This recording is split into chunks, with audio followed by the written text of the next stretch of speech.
En matière de conception de contenu, les méthodologies diffèrent selon que l'audience ciblée se trouve en ligne ou hors connexion. Dans ce cours, nous allons voir certaines bonnes pratiques en matière de rédaction de contenu et explorer les outils disponibles pour vous aider à choisir des sujets intéressants pour votre audience. Les habitudes de lecture peuvent être très différentes entre le contenu en ligne et le contenu hors connexion. Certains facteurs comme le style, la longueur et la structure ont tous un impact majeur lorsqu'il s'agit d'écrire pour différents canaux. Pour capturer l'attention de votre audience en ligne, vous allez devoir adapter votre approche rédactionnelle. Par exemple, si les lecteurs consultent volontiers des articles de fond dans un journal papier, ils se montrent bien plus réticents à le faire sur une ressource en ligne.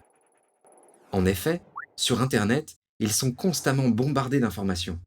Le mode de consommation des données et la propension à changer très rapidement d'activité contribuent à réduire notre capacité de concentration. En gardant cela à l'esprit, voici quelques bonnes pratiques pour réussir à rédiger vos contenus. Commencez avec une bonne accroche, qui explique clairement au lecteur ce qu'il va trouver. Il est important d'avoir une bonne accroche ou phrase d'introduction pour attirer les gens. Cela peut être une statistique, comme 60% des gens disent qu'avoir un chien les rend plus heureux, ou une question, comme êtes-vous au courant des dernières nouveautés de la mode canine? Pendant que vous écrivez, gardez toujours votre audience cible à l'esprit et concentrez-vous sur ce que vous pouvez lui offrir. Essayez de lire votre contenu à travers les yeux de votre cible et ne soyez pas trop vendeur. Vous devez intéresser votre audience, pas la bombarder de messages de vente. Un autre conseil précieux est d'inclure une incitation à l'action. Les incitations à l'action sont de courtes phrases destinées à inviter le visiteur d'un site web à effectuer une action spécifique. Elles doivent être aussi créatives et persuasives que possible. Par exemple, commencez dès maintenant ou inscrivez-vous aujourd'hui. Adaptez votre incitation à l'action à votre stratégie et assurez-vous qu'elle va dans le sens de vos objectifs. Il est difficile de trouver de l'inspiration pour créer régulièrement du contenu. Voici donc quelques astuces pour trouver des sujets intéressants. Inspirez-vous des sujets traités par vos concurrents. Au fil de votre recherche, établissez une liste de sujets potentiels que vous pourrez consulter lorsque vous devez trouver de nouvelles idées de contenu.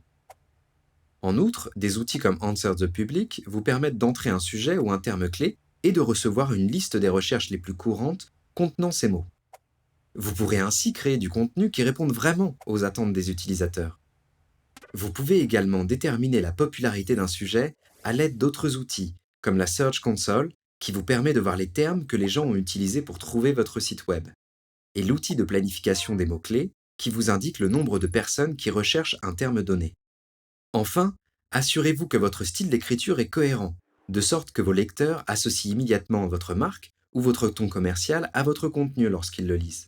Un ton clair et reconnaissable vous aidera à établir une relation avec votre audience et à vous démarquer de vos concurrents. Mettez sur papier les qualités que vous souhaitez que vos lecteurs associent à votre marque, comme l'honnêteté et l'enthousiasme, et gardez toujours ces qualités à l'esprit lorsque vous écrivez. En résumé, souvenez-vous que l'on ne s'adresse pas de la même façon aux audiences en ligne et hors connexion.